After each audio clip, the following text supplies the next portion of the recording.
তওবা করার জন্য শর্ত আছে চারটা। কয়টা? চারটা শর্ত। চারটা শর্ত তওবা করার জন্য। আবার তওবা কবুল হলো কিনা জানার জন্য চারটা শর্ত আছে। মনে থাকবে? ভুলে যাবেন। তওবার জন্য শর্ত কয়টা কয়টা কে বলতে পারেন? চারটা। এক নম্বর, ফিরে আসে পাপ থেকে। কি করা? ফিরে আসে। তওবা মানে আর রুজু, ফিরে আসা। দুই নম্বর, অনুতপ্ত হওয়া। কি হওয়া? তিন নম্বর, ওই পাপ দ্বিতীয়বার না করা। কয়টা হলো? তিনটা। চার নম্বরটা হলো যদি পাপটা হাক্কুল ইবাদ হয় তাহলে তার কাছে ক্ষমা চাওয়া। কয়টা হলো? আলহামদুলিল্লাহ ওয়াহদা ওয়াসসালাতু ওয়াসসালামু আলা মান লা নাবিয়্যা বা'দা। আউযু বিল্লাহি মিনাশ শাইতানির রাজীম। ইয়া ইবাদিয়াল্লাযীনা আসরাফু আলা আনফুসিহিম লা তাকনাতু মির রাহমাতিল্লাহ ইন্নাল্লাহা ইয়াগফিরুয যুনুবা জামিআ।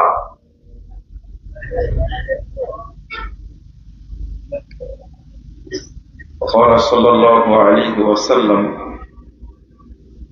إن الله لا يقبل من العمل إلا ما كان له خالصا وابتغي به وجهه. رواه النسائي بإسناد صحيح. وقال صلى الله عليه وسلم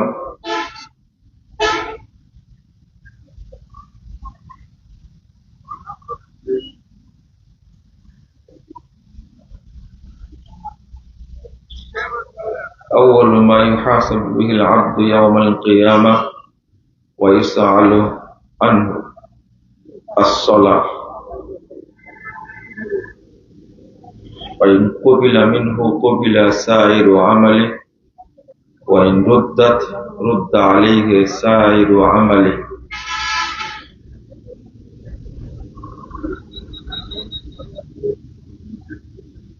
সম্মানিত সভাপতি, উপস্থিত উলামায়ে কেরাম,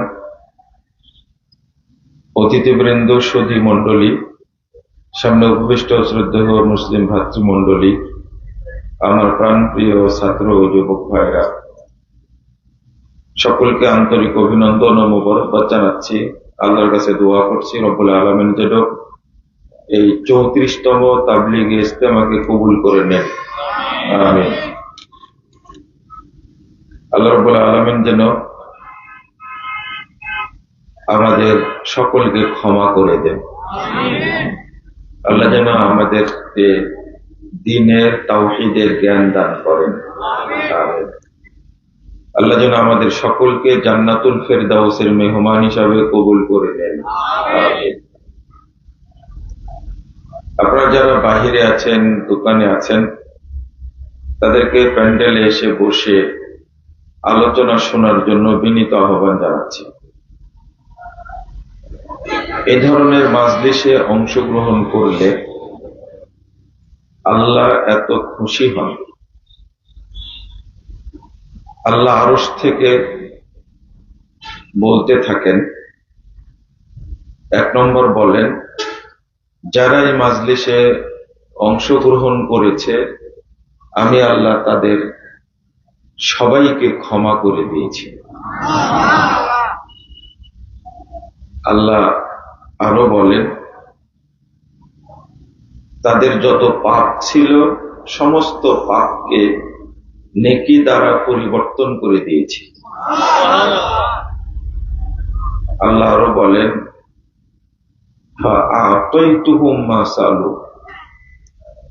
মাজলিসে এসে তারা যা চেয়েছে আমি তাদেরকে তাই নগদ দান করেছি। এরপরে আল্লাহ বলেন, ওয়া আজারতুহুম মিম্মাস্তাজারু, তারা এখানে এসে যে কষ্ট পেয়েছে, সময় দিয়েছে, এই জন্য আমি তাদেরকে পূর্ণ নেকি দান করেছি। এই চারটা কথা যখন আল্লাহ বলেন, ফেরেশতারা আল্লাহকে প্রশ্ন করেন, ইয়া রব ফীহিম ফুলানুন আব্দুন খাত্তা, আল্লাহ এদের মাঝে একজন লোক এসে বসে গেছে, লোকটা বড় পাপী, অনেক পাপ করেছে। ইন্নামা মাররা ফাজালাসা মাআহুম, লোকটা পাশ দিয়ে যাচ্ছিল, অনেক মানুষ দেখে সেও এসে বসে গেছে, এই ইজতেমায় আসেনি, মাহফিলে আসেনি। একদিকে সে বড় পাপী, আর একদিকে সে মাহফিলে আসেনি। তো আপনি কি এই লোকটাকেও মাফ করে দিলেন? আল্লাহ বলছেন, ওয়ালাহু গফারতু, আমি ওকেও মাফ করে দিয়েছি। এরপরে আল্লাহ বলছেন, হুমুল জুলাসা, তারা এমন কিছু মানুষ এখানে বসে আছে, তারা আমার কাছে এত প্রিয়, লা ইয়াশকা বিহিম জালিসুহুম, এদের মধ্যে এসে যেই বসে যাবে আমি আল্লাহ তাকেই মাফ করে দেব, কেউ বঞ্চিত হবে না। লা ইয়াশকা বিহিম জালিসুহুম, এখানে এসে বসলেই আমি মাফ করে দেব। তো আপনারা হয়তো বুঝতে পারছেন কয়েকটা কথা এর মধ্যে। একটা হলো, এই মাজলিসটা আল্লাহর কাছে কত দামি, কত প্রিয়, যে আল্লাহ আরশ থেকে আপনাদের নিয়ে কথা বলেন ফেরেশতাদের সাথে। আল্লাহ পাপ ক্ষমাও করে দেন, পাপগুলোকে নেকি দ্বারা পরিবর্তনও করে দেন। আপনি আশ্চর্য হবেন যে একজন ব্যক্তি সালাত আদায় করে, তার পাপ ক্ষমা হয়, সিয়াম পালন করে, পাপ ক্ষমা হয়, হজ উমরা করতে গেছেন, পাপ ক্ষমা হবে, কিন্তু পাপ যে নেকি দ্বারা পরিবর্তন করে দেওয়া হবে এগুলো পাওয়া যায়। কিন্তু এমন জায়গায় এসেছেন, এমনকি কেউ যদি ওযু করে, 832 নম্বর হাদিস সহিহ মুসলিমের মধ্যে এসেছে, যখন মুমিন বান্দা ওযু শেষ করে তখন তার অবস্থা হয় ইনসরাফা মিন খাতিয়াতিহি কাহাইয়াতি ওয়ালাদাত উম্মুহ, ওযু শেষ করার পরই সে পাপ থেকে পবিত্র হয়ে ওই দিনের মতো হয়ে যায় যেই দিন তার মা তাকে জন্ম দিয়েছিল। এত সুন্দর ফজিলত, কিন্তু বলা হলো না যে তার পাপগুলোকে নেকি দ্বারা পরিবর্তন করে দেওয়া হয়েছে, তা বললাম না।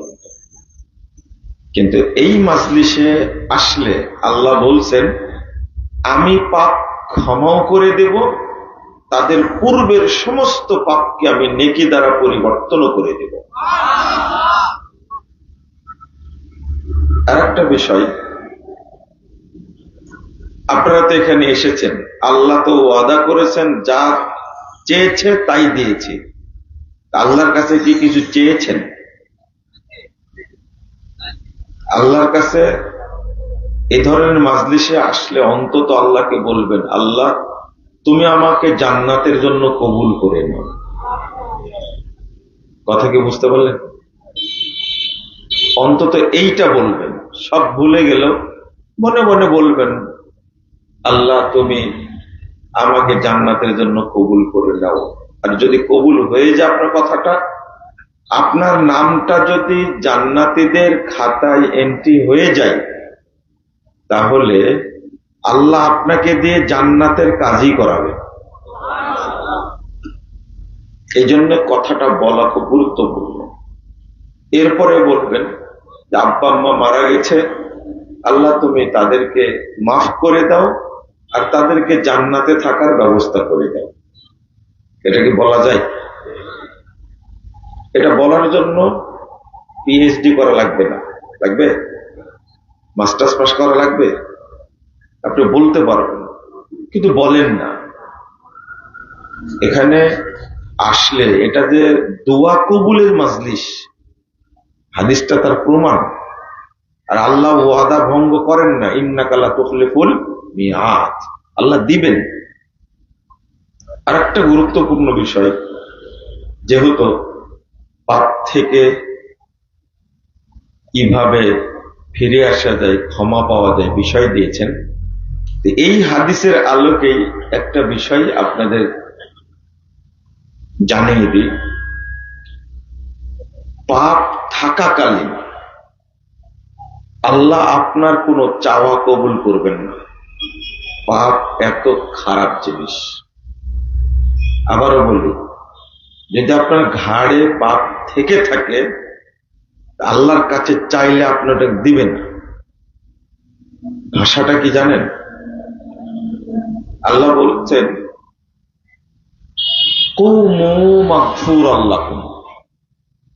তোমরা মাজলিসে এসেছিলে, এখন চলে যাও। মাজলিসে আসার কারণে তোমাদের সব পাপকে ক্ষমা করে দেওয়া হয়েছে। এরপরে ভাষাটা হলো ফাকাদ বুদ্দিলাত সাইয়্যাতুকুম হাসানাত। যেহেতু পাপ ক্ষমা হয়ে গেছে, তাই তোমাদের পাপগুলোকে নেকি দ্বারা পরিবর্তন করে দেওয়া হয়েছে। আল্লাহ বলছেন ফেরেশতাদেরকে লক্ষ্য করে, উশহিদুকুম আন্নী কদ গফারতু লাহুম, তোমাদেরকে সাক্ষী রেখে আমি ঘোষণা করছি, মাজলিসে যারা এসেছে আমি তাদের সবাইকে ক্ষমা করে দিয়েছি। এর পরের বাক্যটা কি জানেন? ফাআতাইতুহুম মাসাল, যেহেতু ক্ষমা হয়ে গেছে, ওরা আমার কাছে যা চেয়েছে আমি তাদেরকে তাই দান করেছি। মানে আগে ক্ষমা, আগে কি ক্ষমা, তারপরে আল্লাহর কাছে চান। শুধু একটা বিষয় না, কতটা বিষয় যে আছে।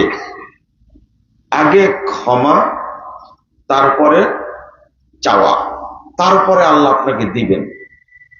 আমি আর আপনি একসঙ্গে দেখা করব, কিছু কথাবার্তা বলবো, তো এসে প্রথমে কি সালাম মুসাফা, তাই না? সালাম মুসাফা। রাসূল সাল্লাল্লাহু আলাইহি ওয়াসাল্লাম বলছেন যে মা মিন মুসলিমাইনি ইয়ালতাকিয়ান ফায়াতাসাফাহান ইল্লা গুফিরা লাহুমা ক্বাবলা আন ইয়াফতারিকা। দুইজন মুসলিম যখন পরস্পরের সাক্ষাৎ করে, মুসাফা করে, উভয়ে পৃথক হতে হতে উভয়ের সব পাপকে ক্ষমা করে দেওয়া হয়। 5212 নম্বর হাদিস, আবু দাউদের মধ্যে এসেছে, সনদ সহিহ। এখন পাপ ক্ষমা হয়ে গেছে, এখন আপনি কথাবার্তা বলেন, কাজের কথা বলেন, ইবাদত করেন, আল্লাহ কি করবেন? কবুল করবেন। 245 নম্বর হাদিস, তাবরানী আওসাতের মধ্যে এসেছে, রাসূল সাল্লাল্লাহু আলাইহি ওয়াসাল্লাম বলছেন,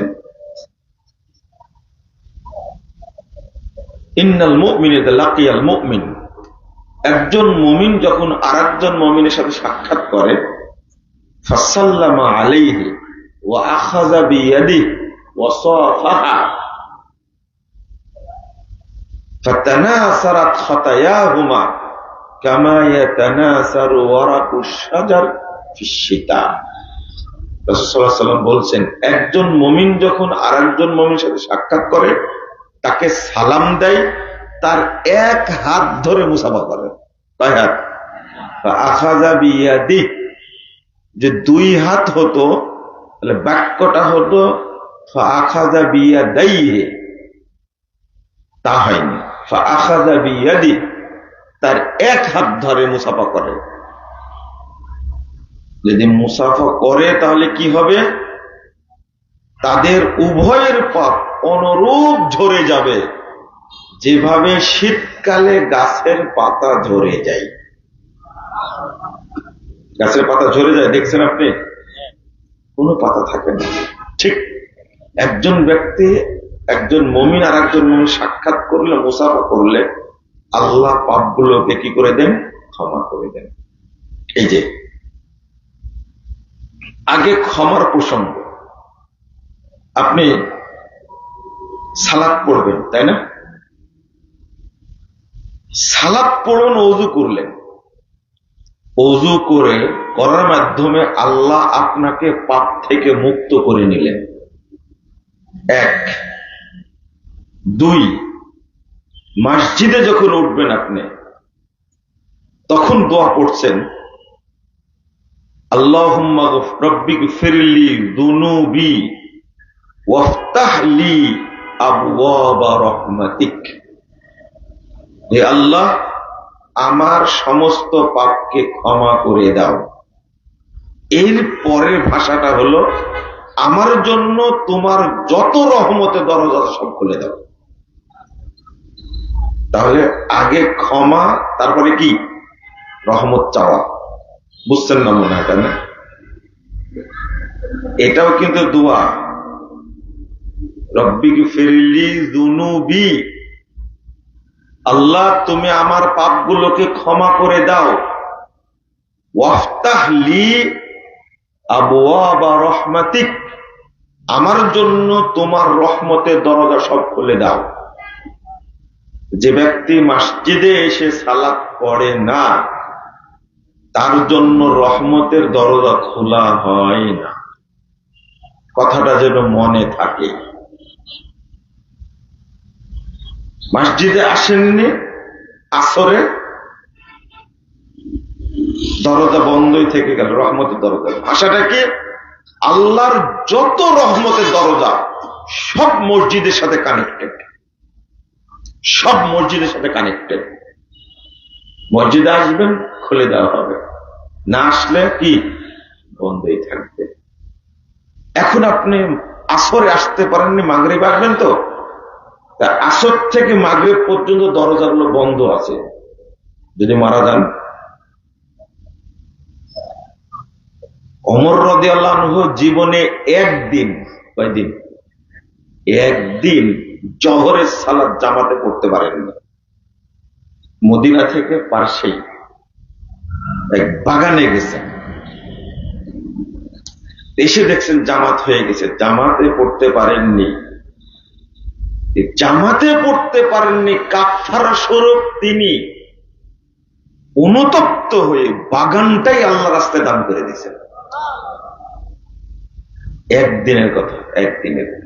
তারা জানতেন একটা জিনিস, সাহাবী, তাবি, মুহাদ্দিস উলামায়ে কেরাম জামাতে সালাত না পড়তে পারলে তারা কাঁদতে থাকতেন, যদি আরেক সালাত আসার আগে আমি মারা যাই, তাহলে আমি আল্লাহর রহমত থেকে বঞ্চিত হব।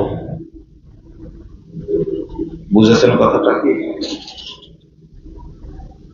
আপনি যখন মসজিদ থেকে বেরিয়ে আসছেন, তখন কি বলছেন?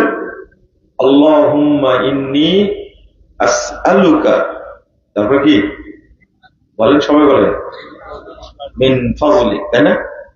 এর অর্থ কি জানেন? আল্লাহ, তোমার কাছে আমি তোমার অনুগ্রহ চাচ্ছি, তোমার বরকত চাচ্ছি, তোমার সাকিনা চাচ্ছি। মানে এখন মসজিদ থেকে বের হবেন, আপনি আল্লাহর পক্ষ থেকে বরকত পাবেন, রহমত পাবেন, দয়া পাবেন, সাকিনা পাবেন, সবকিছু পাবেন ইনশাআল্লাহ। ফাইদা কুদিয়াতিস সালাত ফান্তাশিরু ফিল আরদ ওয়াবতাগু মিন ফাদলিল্লাহ। সালাত শেষ হয়ে গেছে, এখন জমিনে নেমে পড়ো, আল্লাহর রহমতের দরজা খুলে দিয়েছেন, এখন তুমি বরকত পাবা।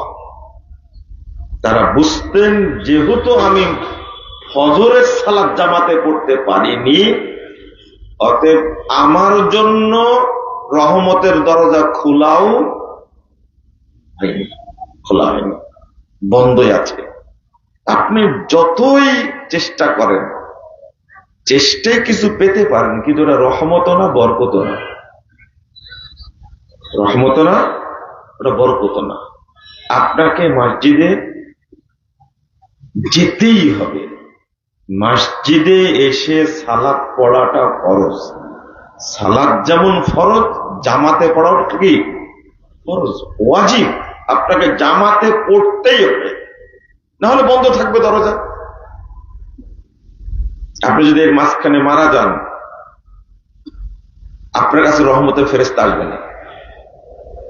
আল্লাহ বলছেন, ইন্নাল্লাযীনা ক্বালু রাব্বুনাল্লাহ সুম্মা ইসতাকামু তাতানাজ্জালু আলাইহিমুল মালায়েকা আল্লা তাখাফু ওয়া লা তাহজানু ওয়া আবশিরু বিল জান্নাহ। যারা বলে আমাদের রব আল্লাহ এবং এই কথার উপরেই অটল থাকে, তাদের উপরে অসংখ্য রহমতের ফেরেশতা নাজিল হয়। মৃত্যুর সময় নাজিল হয়ে গেছে ফেরেশতা, তারা এসে বলে আল্লাহ তাখাফু, কোনো ভয় করো না, ওয়ালা তাহজানু, চিন্তা করো না, ওয়া আবশিরু বিল জান্নাহ, বরং জান্নাতের সুসংবাদ গ্রহণ করো। দরজা বন্ধ থাকলে ফেরেশতা নামবে কি করে? বুঝেন না মনে হয়, তাই না? এই ফেরেশতা আসে কোথা থেকে? কোথা থেকে? জান্নাত থেকে। জান্নাত থেকে আসে। আহা, বুঝলেন না আপনি? রাসূল সাল্লাল্লাহু আলাইহি ওয়াসাল্লাম বলছেন, ইযা নুদিয়া লিস-সালাহ ফুতিহাত আবওয়াবুস সামা ওয়াস্তুজিবা দাওয়া। আল্লাহু আকবার। যখনই সালাতের আযান হয়, আল্লাহর যত রহমতের দরজা সব আল্লাহ খুলে দেন। দোয়া করলেই কবুল হবে। তা আপনি তো মসজিদে আসেননি, দরজা খুলবেন খুললেন কি করে? আপনি বুঝেন না মনে, তাই না? খুব আনন্দ পান বাড়িতে সালাত পড়ে, খুব আনন্দ পান দোকানে সালাত পড়ে, তাই না? বুঝতেই ভুল হয়েছে, মসজিদে আসতেই হবে। এই জন্য দোয়াটার সাথে যোগ করবেন, রব্বি ফিরলি যুনুবি ওয়াফতাহলি আবওয়াবা রাহমাতিক। মনে থাকবে,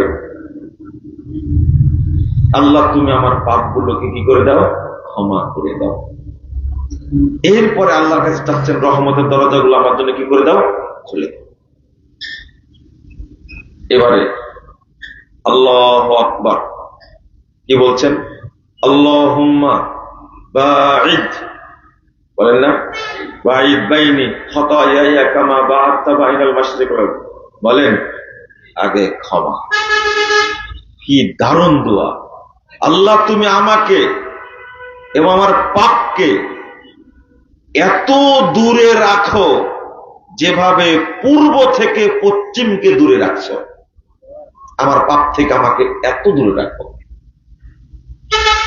আল্লাহুম্মা নাক্কিনি মিনাল খাতায়া কামা ইউনাক্কাস সাওবুল আবিয়াদু মিনাদ দানাস। কি চমৎকার করে বলছেন! এখন আল্লাহর কাছে আপনি চাইবেন, এই জন্য পাপ থেকে নিজে ক্ষমা চেয়ে নিচ্ছেন। আমাকে ওইভাবে মুক্ত করে দাও পাপ থেকে, যেভাবে সাদা কাপড় ধুয়ে কি করা হয়? ময়লা থেকে পরিষ্কার করা হয়। আবার বলছেন আল্লাহুম্মা আগসিল খাতায়ায়া বিল মাই ওয়াস সালদি ওয়াল বারদ। আল্লাহ তুমি আমার পাপগুলোকে ধৌত করে দাও শিশির দ্বারা, পানি দ্বারা, বরফ দ্বারা, কোন পাপই যেন না থাকে। এরপরে আপনি বলবেন ইহদিনাস সিরাতাল মুস্তাকিম। এটা চাও না? এটাই চাও, সিরাতাল্লাযীনা আনআমতা আলাইহিম। চাইতেই থাকেন। এবার আপনি যখনই পড়ছেন,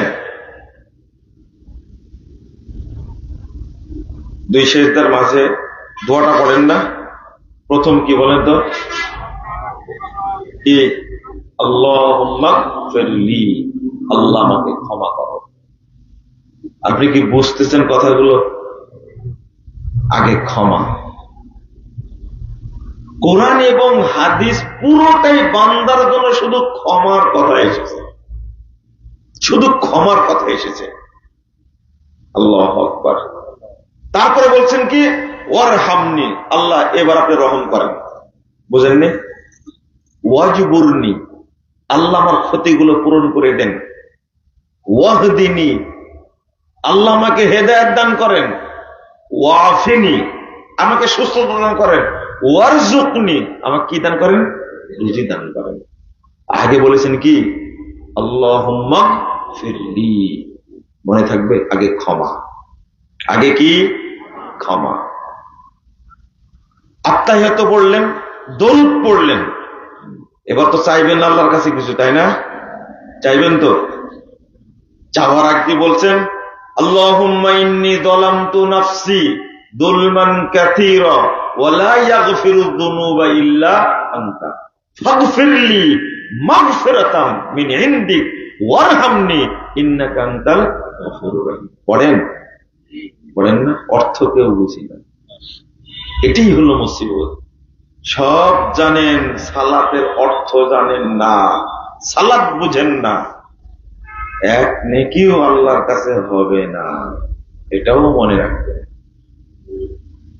এটাও মনে রাখবেন। সব বুঝেন, সালাত বুঝেন না, নেকিও হবে না, এটাও মনে রাখবেন। এটা ইজমা সালাফ, সালাফদের ইজমা। যদি কেউ সালাত না বুঝে তার সালাতে নেকি হবে না।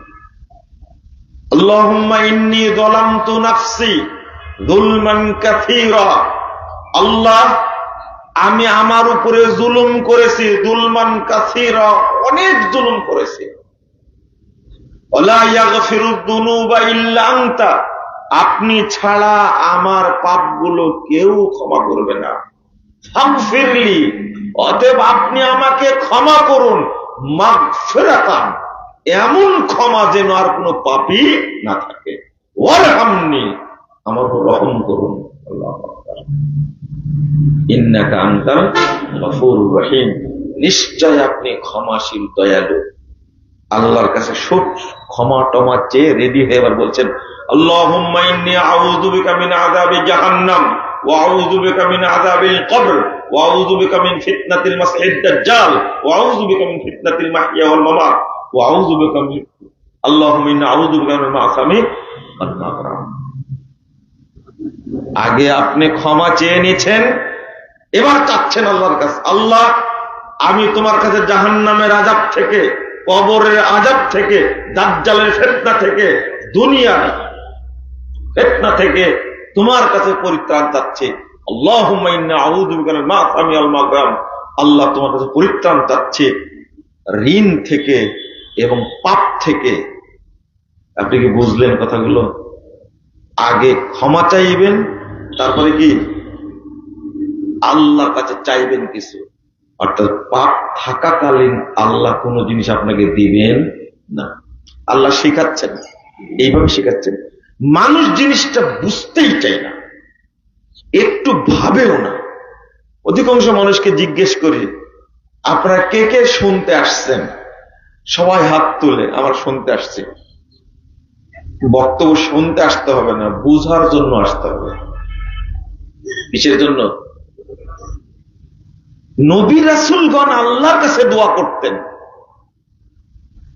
ওয়াহলুল উকদাতাম মিন লিসানি ইয়াফকাহু কওলি, তারা যেন আমার কথা বুঝে, আল্লাহ আমাকে সেইভাবে বলার তৌফিক দান করো। তো বুঝার জন্য আসতে হবে। এমন বক্তব্য দিলাম, মানুষ যাচ্ছে আর বলছে সেই বক্তব্য জীবনে কোনোদিন শুনিনি। বলছে যে কি বললো বলেন তো, তা বলতে পারবো না। না, এর নাম বক্তব্য না। বুঝতে পারলেন? কি বললো বলতে পারতে হবে, এটা কিন্তু শয়তানের লক্ষণ। এটা কি বললো বুঝেননি, এটা কার লক্ষণ? শয়তানের লক্ষণ। লাহারি ইসমা, দেখলে চিনতে পারবো কিন্তু তার নাম জানি না। আমি লা হাওলা ওয়ালা কুওয়াতা ইল্লা বিল্লাহ। আমি আপনাকে বলছি যে কথাগুলো বুঝতে হবে। যদিও একবারে হাইওয়ে রাস্তার সাথে, তো কানে এরকম ঢন ঢন শব্দ করলে এই বক্তব্য বোঝা যায়। আমার তো এরকম জোরালো কণ্ঠ নাই যে আপনাদের কানের মধ্যে একবারে গুঁজ দিয়ে ঢোকা দিতে পারবো, তাই না?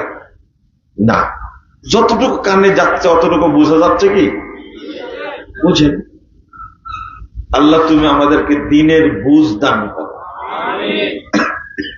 আগেই বলিনি আর একটা হাদিস তাবরানী কাবিরের মধ্যে এসেছে, রাসূল সাল্লাল্লাহু আলাইহি ওয়াসাল্লাম বলছেন যে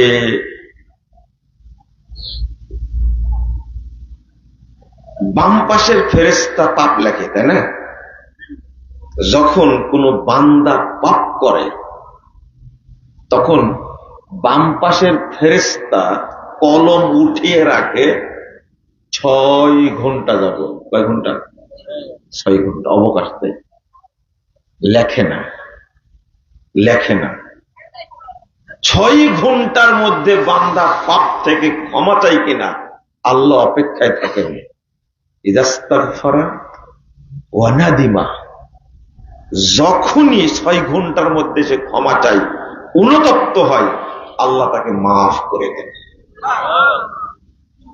তাহলে আল্লাহ বান্দার আমুলনামায় পাপ লিখতে চান না, অবকাশ দেন। আল্লাহ অবকাশ দেন, 6 ঘন্টা অপেক্ষা করো। অথচ এই বান্দা আস্তাগফিরুল্লাহ কথাটা বলতে চাই না, আস্তাগফিরুল্লাহ কথাটা বলতে চায় না। বান্দা এতই অকৃতজ্ঞ, পাপ করার সাথে সাথে আল্লাহকে বলতে হবে, আল্লাহ তুমি মাফ করে দাও, আমি ভুল করেছি। আর তওবা করলে তো মাফ করে দেয়, তাই না? মাফ করে দেয়। আমি আরেকটা কথা বলতে ভুলে গেছি, চলেন, সেটা হলো আপনি একজন মাইয়েতকে বিদায় দিবেন, কি দিবেন?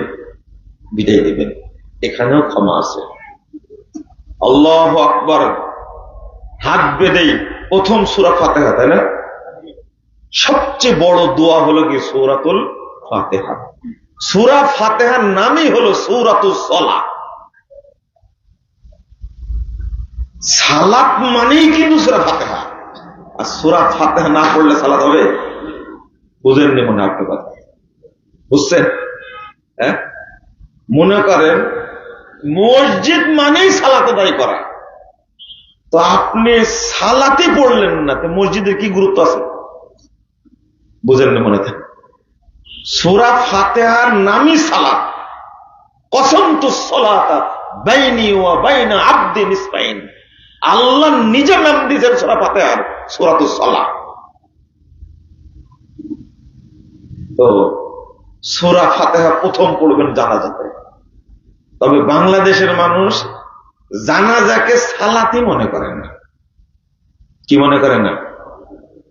আল্লাহ বলেছেন সালাত সূরা জানাজাকে, রাসূল সাল্লাল্লাহু আলাইহি ওয়াসাল্লাম বলেছেন ইজা সাল্লাইতুমুল মাইয়িত ফাআখলিসু লাহু দুআ ওয়া লা তুসাল্লি আলা আহাদিন মিনহুম মাতা আলা কবরি। আল্লাহু আকবার। আল্লাহ জানাজা সালাতকে সালাত বলছেন, হুজুর বলে না সালাত। আপনি কাটটা গ্রহণ করবেন, আল্লাহটা না হুজুরেরটা? হুজুর তো মেড ইন ইন্ডিয়া, ইন্ডিয়ান, তাই না? আস্তাগফিরুল্লাহ, আস্তাগফিরুল্লাহ। চিন্তা করেন বাংলাদেশটা কার উপরে চলছে। 2 নম্বর, দ্বিতীয় তাকবীরে দরুদ পড়বেন, তৃতীয় তাকবীরে কি পড়বেন?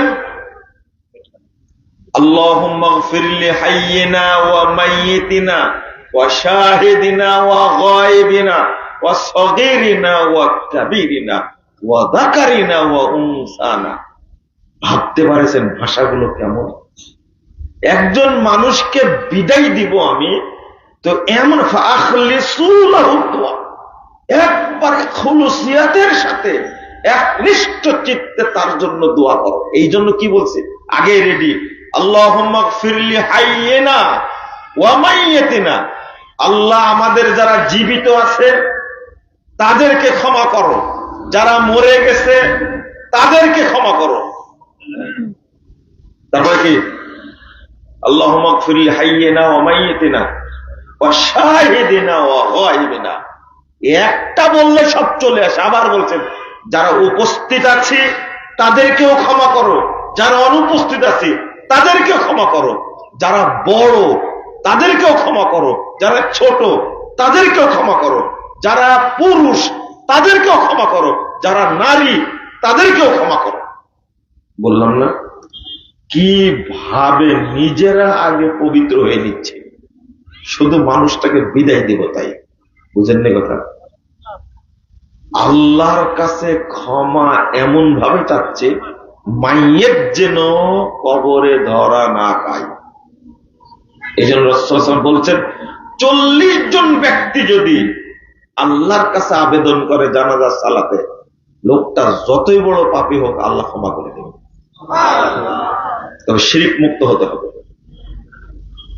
তো আজ থেকে অন্তত একটা জিনিস শিখেন, মনে রেখে যান, আল্লাহর কাছে কিছু চাইতে হলে আগে কি করতে হবে? কি করতে হবে? ক্ষমা চাই। এইভাবে আল্লাহ কিন্তু শিখিয়েছেন আমাদেরকে, তাই না? যতগুলো কথা বললাম এইভাবেই তো আল্লাহ শিখিয়েছেন। আপনি কিভাবে করতে হবে সব ক্ষেত্রেই এটা আছে। যাক, চলেন আমি আরেকটু বলি। ক্ষমা পাবেন,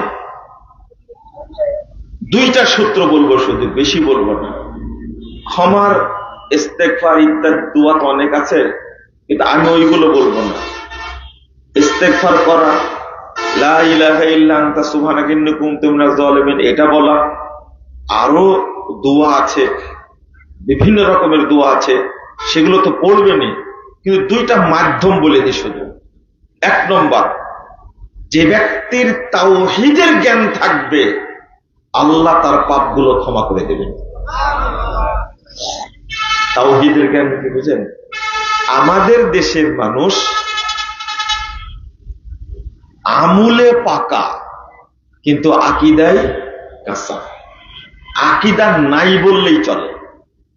তো আকীদাবিহীন আমল যতই ভালো করেন, যেমন একজন লোক খুবই পরহেজগার, কিন্তু লোকটা মসজিদে যেমন সেজদা করে মাজারেও সেজদা করে, কিন্তু খুব পরহেজগার ভদ্র মানুষ, ভিতরে তাওহীদ নেই, কি জিরো, কি জিরো, তাওহীদের জ্ঞান নাই। যদি জ্ঞান থাকতো, যেমন আল্লাহ আপনাদের উদ্দেশ্যে যে ঘোষণাটা দিলেন কিছুক্ষণ আগে, মাজলিসে উপস্থিত লোকদের উদ্দেশ্যে ঘোষণাটা আল্লাহ দিলেন। আসছেন আপনারা, ধরেন মাগরিব থেকে এখন পর্যন্ত বসে আছেন, 4 ঘন্টা হয়েছে, 5 ঘন্টা হয়েছে, 5 ঘন্টা উপস্থিত আছেন, তাই আল্লাহ বলছেন তাদেরকে কত ক্ষমা করে দিয়েছি, এদের মধ্যে যে এসে বসে পড়েছে তাকেও ক্ষমা করে দিয়েছি। কি জন্য? এটা হলো মাজলিসুল ইলম, ইলম শিখতে এসেছেন, তাই আল্লাহ কি করে দিয়েছেন? ক্ষমা করে দিয়েছেন। এটা মাজলিসুদ দাওয়া, মাজলিসুত তালিম, কিছু শিখবেন। তাবলীগ করেন কি উদ্দেশ্যে? শিখার উদ্দেশ্যে না? শিখান তো, নিজে কিছু শিখেন অথবা কাউকে কি শিখান, দুইটার একটা। এই শিখার জন্য এসেছেন, তাই আল্লাহ ক্ষমা করে দিয়েছেন। 5-6 ঘন্টার কারণে যদি আল্লাহ আপনাকে এত ভালোবাসেন, তাহলে যে মানুষটা ইলমের পথে আছে, 15-16 বছর যাবৎ শিখবে, এরপর থেকে শিখাবে, এই লোকটির মর্যাদা আল্লাহর কাছে কত বেশি, বুঝেন না মনে হয়, তাই না? এই ব্যক্তির মর্যাদাটা কত বেশি। এই জন্য মুহাম্মদুর রাসূলুল্লাহ সাল্লাল্লাহু আলাইহি ওয়াসাল্লাম বলছেন, 71 নম্বর হাদিস সহিহ বুখারীর মধ্যে এসেছে, মান ইউরিদুল্লাহু বিহি খায়রা ইউফাক্কিহু ফিদ্দীন, আল্লাহ যার কল্যাণ চান তাকে দ্বীনের জ্ঞান দান করেন। সুবহানাল্লাহ বলে হবে না। এর অর্থটা কি জানেন? যার মধ্যে দ্বীনের জ্ঞান নাই তার মধ্যে কোনো কল্যাণ, জিরো জিরো। দ্বীনের জ্ঞান যার মধ্যে নাই তার মধ্যে কোনো কল্যাণ নাই। ওর দ্বারা দেশের উপকার হওয়া তো দূরের কথা, জাতের উপকার হওয়া তো দূরের কথা, পরিবারের উপকার হওয়া তো দূরের কথা, সন্তানের উপকার হওয়া তো দূরের কথা, ও নিজেরই উপকার করতে পারবে না।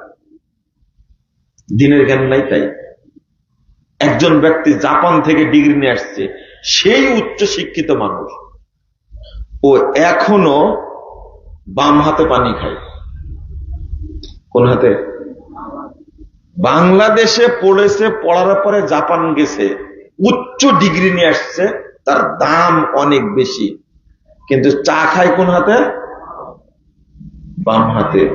ওর মধ্যে কোনো কল্যাণ আছে যে বাম হাতে চা খায়, পানি খায়? কার সুন্নাত মানে? অভিশপ্ত না লোকটা? এটা অভিশপ্ত মানুষ। তো অভিশপ্ত মানুষ, ওর মধ্যে কি কল্যাণ আছে?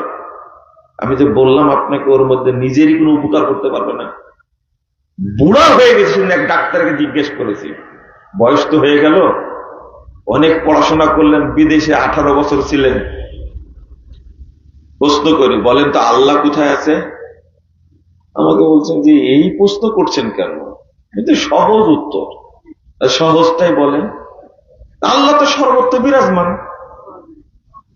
মেজাজটা কেমন খারাপ হয় বলেন দেখি, সর্বত্র বিরাজমান। আমি বললাম কি, তাহলে কি আপনার বগলের নিচেও আছে আল্লাহ? বুঝেন না কথা? মেজাজ তো আমারও আছে, তাই না? আপনি কি বললেন এটা? সর্বত্র আল্লাহ সর্বত্র বিরাজমান, বলেন তো দেখি। এই আকীদা যে পোষণ করে, সে কি মুসলিম না কাফের? তাজা কাফের, টাটকা কাফের।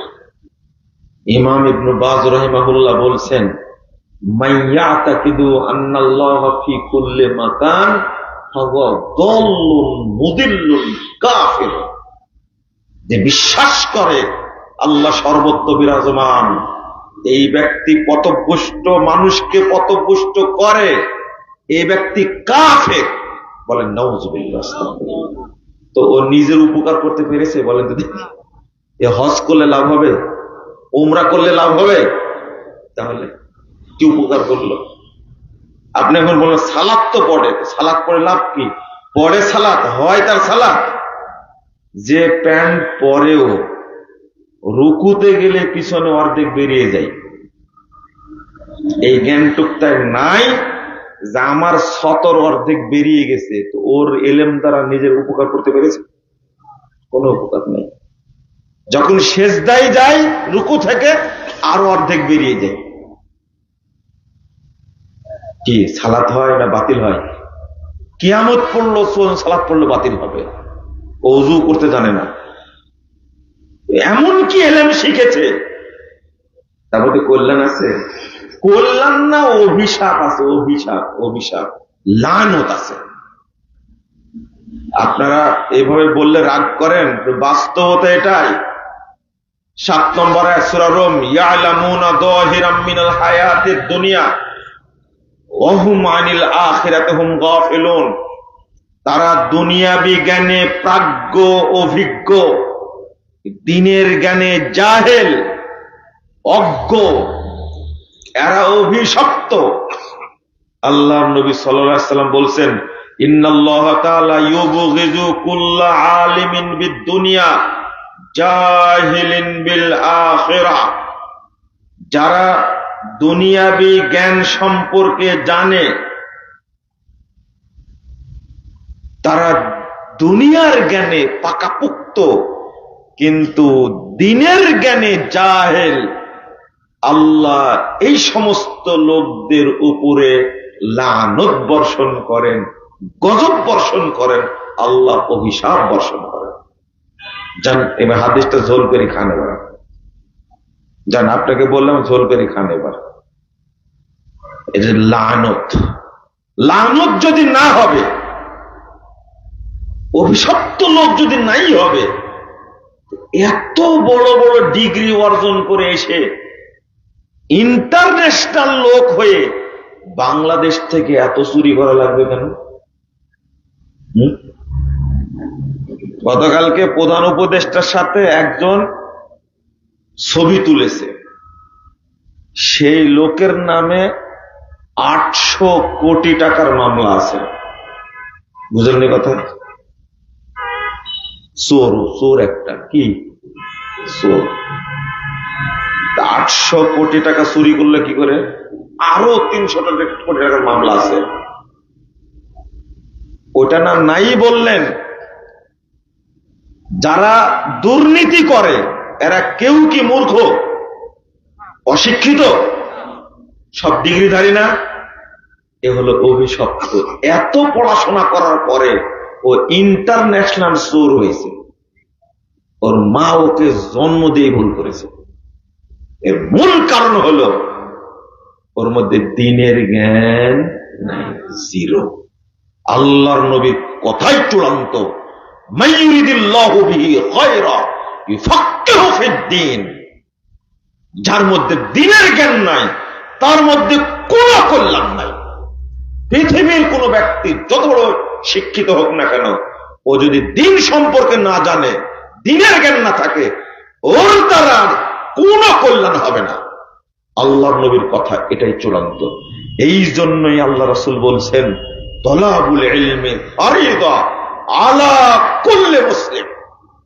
224 নম্বর হাদিস ইবনে মাজার মধ্যে এসেছে, প্রত্যেক মুসলিমের উপরে, নর নারীর উপরে দ্বীনের শিক্ষা করা ফরজ।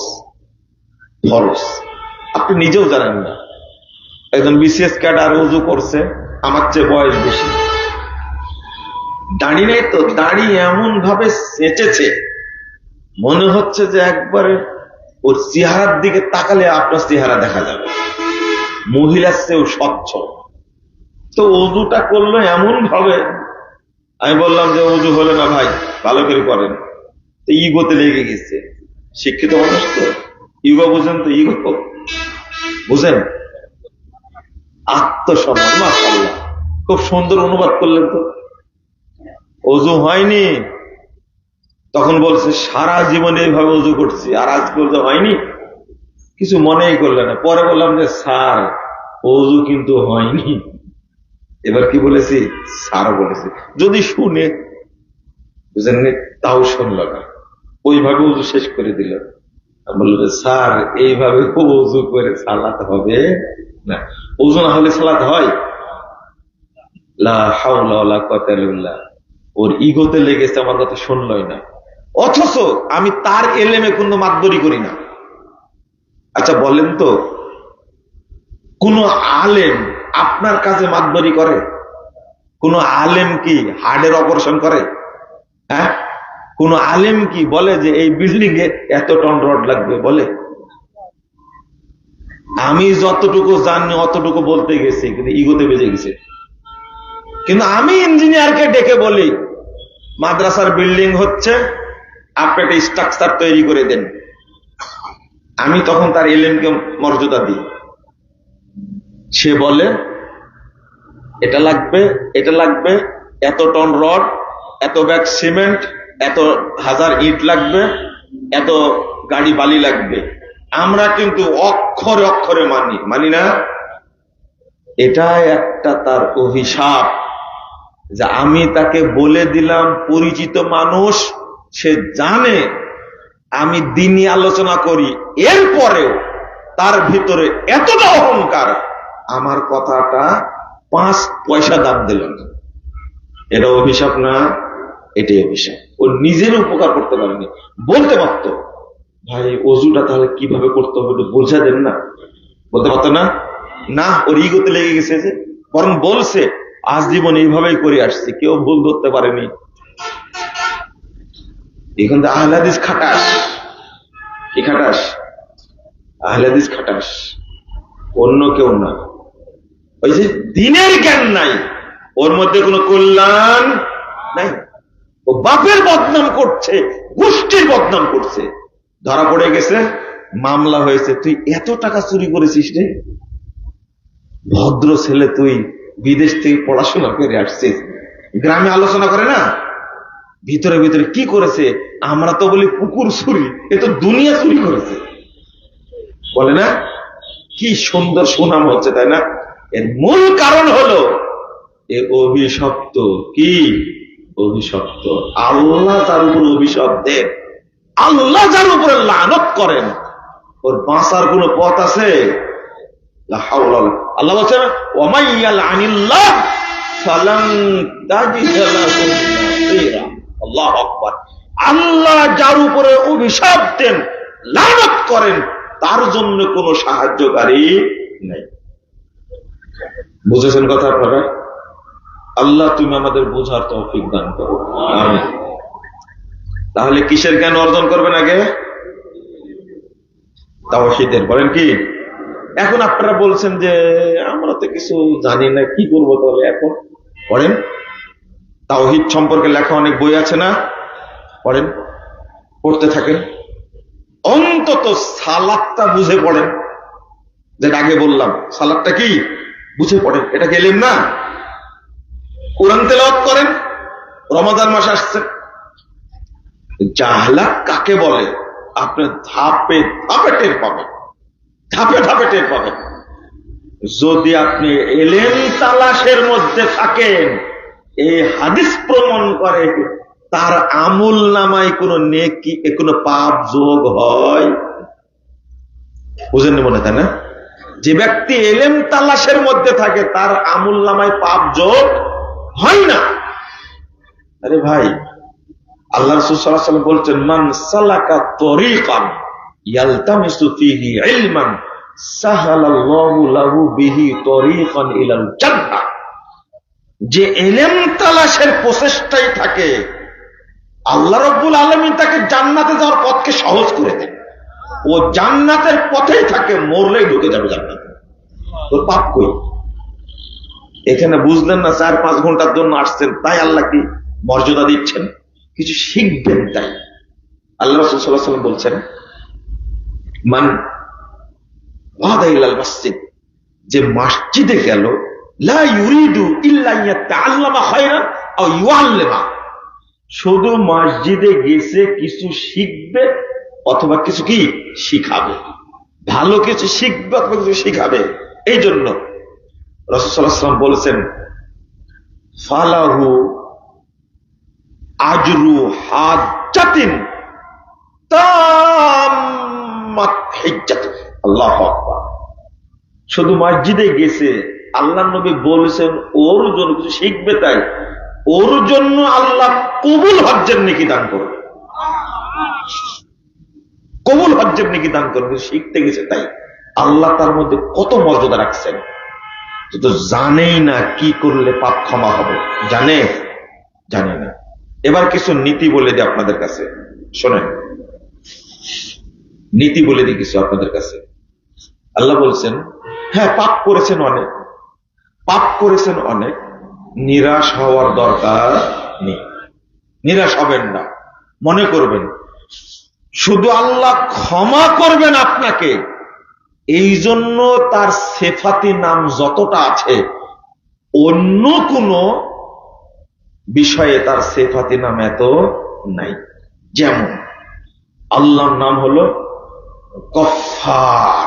আল্লাহ কি? যতই পাপী হোক না কেন আল্লাহ সবচেয়ে বড় ক্ষমাশীল। আল গফুর, আল্লাহ পাপ কে ক্ষমাকারী, আল্লাহ ক্ষমা করে দেন। 2 আল আফু, আল্লাহ পাপ মুছে দেন। সাত্তার, আল্লাহ পাপ ঢেকে রাখেন। বুঝেন না কথা? আর রহমান, আল্লাহ পাপ ক্ষমা করে দেন, পাপ রাখেন না। আল্লাহ রহিম, আল্লাহ পাপ ক্ষমা করার সাথে সাথে সমস্ত পাপকে আল্লাহ নেকি দ্বারা পরিবর্তন করে দেন। আর রহিম মানে, আর রাহিম মানে, আপনি কি বুঝতে পারলেন? কয়টা নাম হলে বলেন তো দেখি। আল ওহাব, আল্লাহ রব্বুল আলামিন পাপ ক্ষমা করে তাকে নেকি দান করেন। এতগুলো নাম আল্লাহ রব্বুল আলামিন শুধু ক্ষমার জন্যই বরাদ্দ করেছেন। এই জন্য বলছেন 53 নম্বর সূরা জুমার, ইয়া ইবাদিয়াল্লাযীনা আসরাফু আলা আনফুসিহিম লা তাকনাতু মির রাহমাতিল্লাহ, হে আমার বান্দারা যারা নিজেদের উপরে জুলুম করেছো তোমরা আল্লাহর রহমত থেকে বঞ্চিত নিরাশ হয়ে না। লা তাকনাতু মির রাহমাতিল্লাহ, ইন্নাল্লাহা ইয়াগফিরুয যুনুবা জামিআ, নিশ্চয় আল্লাহ যাবতীয় পাপকে ক্ষমা করে দেন। যুনুব বলার পরে বলছে আবার জামিয়া, এটাকে তাকিদ বলে, বুঝছেন? মানে পাপ যা থাকবে আল্লাহ সবই ক্ষমা করে দেবেন। এরপরে আল্লাহ আবার বলছেন ইন্নাল্লাহা হুয়াল গফুরুর রহিম, নিশ্চয় আল্লাহ তিনি যিনি ক্ষমাশীল এবং দয়াময়। বললাম রহিমের অর্থ বললাম না কিছুক্ষণ আগে? রহিম মানে কি, রহমান মানে কি বললাম না? রাত বেশি হয়ে গেছে তো এই রাতে আমার বক্তব্য চলে না। অনেক ভালো লাগছে? একটু বুঝতে হয় বক্তব্য। এই বক্তব্যের বিষয় দিয়েছে আমার মাথায় ছিল না, আমি অন্য একটা বিষয়ে বক্তব্য বলতে ভাবছিলাম, যেহেতু বলেছে ক্ষমার বিষয়টা, ওই জন্য আপনাদের বলছি। প্রথম তো দোয়া করেছি, দোয়া করিনি আল্লাহ আমাদের ক্ষমা করে দাও, বলিনি? আর একটা বলেছি আল্লাহ তুমি আমাদেরকে জান্নাতুল ফেরদাউসের মেহমান হিসাবে কবুল করে নাও, বলেছি? আল্লাহ যেন এর ওসিলায় ক্ষমা করে দেন আমাদেরকে, আল্লাহ যেন আমাদেরকে জান্নাতের জন্য কবুল করে নেন, আমিন। তো ক্ষমা, ইস্তেগফার আর তওবা, তাকান এদিকে ভালো করে তাকান, বুঝে যেতে হবে ইস্তেগফারটা কি আর তওবাটা কি, তাই না? আমি একজনকে বললাম যে বেশি বেশি তওবা করো, তওবা তো করি, তওবা তো করি। আমি বললাম যে তওবা তো করেন, তওবা তো করেন মানে কি? তওবা তওবা তওবা তাই বলি, বুঝেননি তাই না? আপনারা একটা প্রশ্নের উত্তর দেন তো, একটা দোয়া আছে যে দোয়া পড়লে কাবিরা গুনাহ মাফ হয়ে যায়, কোন দোয়া? সাইদুল ইস্তেগফার। এর কোন হাদিস আছে যে কাবিরা গুনাহ মাফ হয়?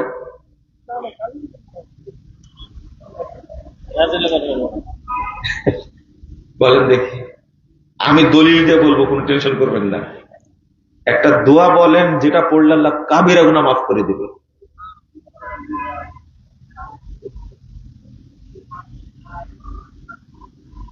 জোরে বলেন আস্তাগফিরুল্লাহ আল্লাযী লা ইলাহা ইল্লাহু আল হাইয়ুল কাইয়্যুম ওয়া আতুবু ইলাইহি।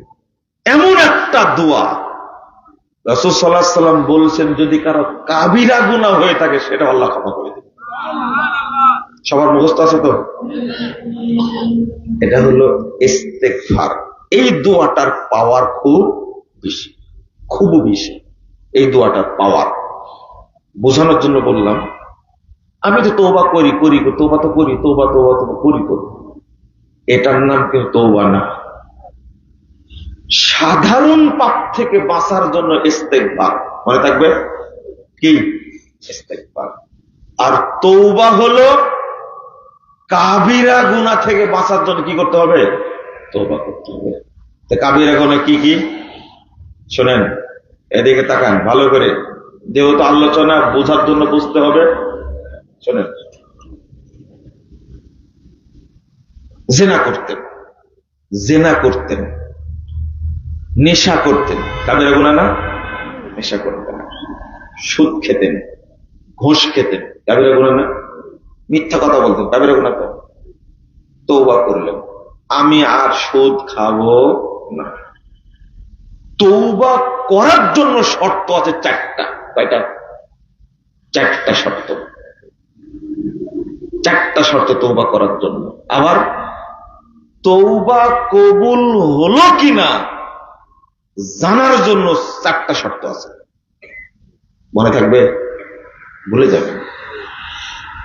তওবার জন্য শর্ত কয়টা কয়টা কে বলতে পারেন? চারটা। এক নম্বর, ফিরে আসে পাপ থেকে। কি করা? ফিরে আসে। তওবা মানে আর রুজু, ফিরে আসা। দুই নম্বর, অনুতপ্ত হওয়া। কি হওয়া? তিন নম্বর, ওই পাপ দ্বিতীয়বার না করা। কয়টা হলো? তিনটা। চার নম্বরটা হলো যদি পাপটা হাক্কুল ইবাদ হয় তাহলে তার কাছে ক্ষমা চাওয়া। এটা হলো চারটা। তো সুদ থেকে ক্ষমা চেয়েছেন, তওবা করেছেন, কিন্তু 1 মাস পর আবার সুদ খেয়েছেন। এবার কি হলো বলেন তো দেখি? তওবা কি হয়েছে? এইটাই হলো বোঝার। আমি বলেছি এই 4টা পূরণ করার পরে আরো 4টা আছে, আপনি বুঝবেন কি করে যে তওবা কবুল হয়েছে? বুঝেননি? তওবা কবুল হয়েছে এইটা বোঝার জন্য 4টা শর্ত আছে। কয়টা? বুঝছেন না মনে হয়, তাই না? তওবা করেছেন 5 মাস আগে, 1 বছর, 5 বছর তওবা করেছেন, এবার কি বুঝার দরকার না যে আমার তওবাটা কবুল হলো কি না? এবার কি বুঝছেন? আপনি বুঝবেন কি করে তওবা হয়েছে?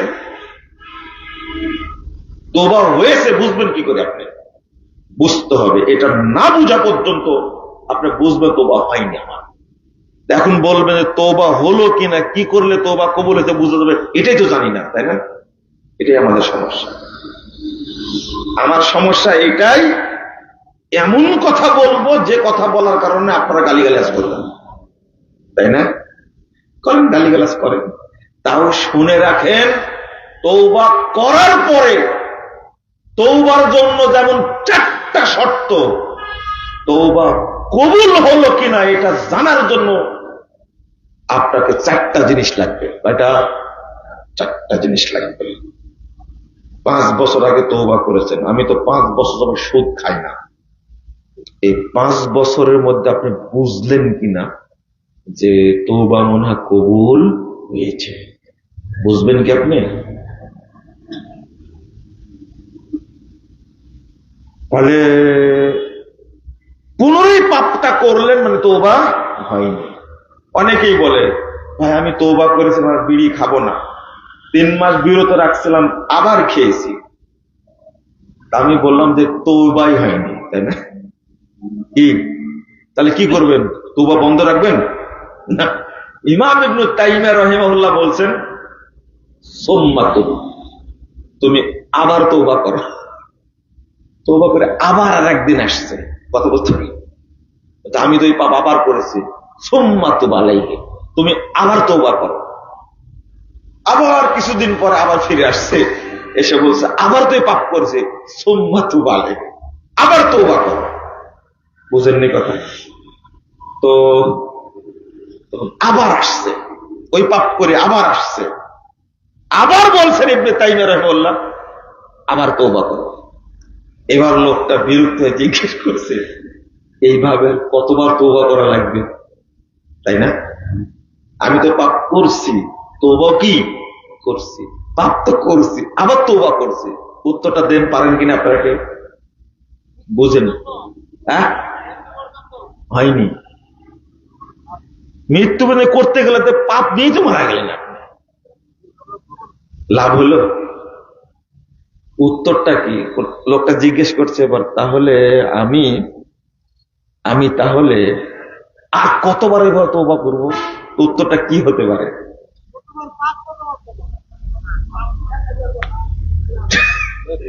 পাপ করাই কি জানেন?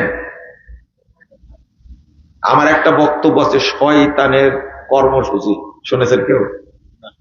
শয়তানের কর্মসূচি শুনবেন তো।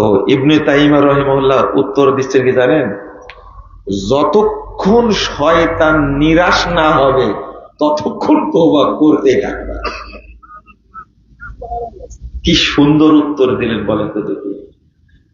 তুমি তওবা করতেই থাকো, যেই দিন শয়তান বুঝবে এর পিছনে লেগে থেকে লাভ নাই, আমি যাই, সেই দিন তুমি পাপ মুক্ত হবে। অতদিন পর্যন্ত তওবা করতেই থাকবে। বলেন আলহামদুলিল্লাহ। আমি যখন এটা পড়ি, বুঝতে পারলেন, আমি অনেক সময় ঝিম ধরে বসেছিলাম,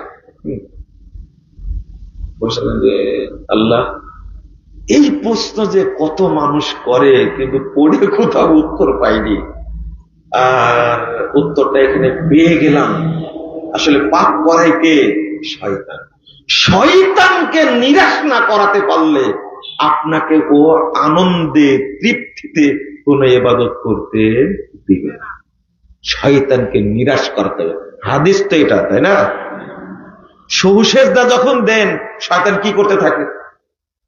নিরাশ হয়ে কাঁদতে থাকে আর বলতে থাকে, হায় হায় হায়, মানে মানুষের ভুল হয়েছে, মানুষ কি স্বীকার করে উত্তম হয়েছে, আর আমার ভুল হওয়ার পরে স্বীকার করিনি, তাই আমি কি হয়েছি? ইবলিস হয়েছি, শয়তান হয়েছে। ইবলিসকে যতদিন নিরাশ না করতে পারবেন, ততদিন ইবলিস আপনাকে দিয়ে পাপ করাবেই। এটা হলো খুব গুরুত্বপূর্ণ কথা।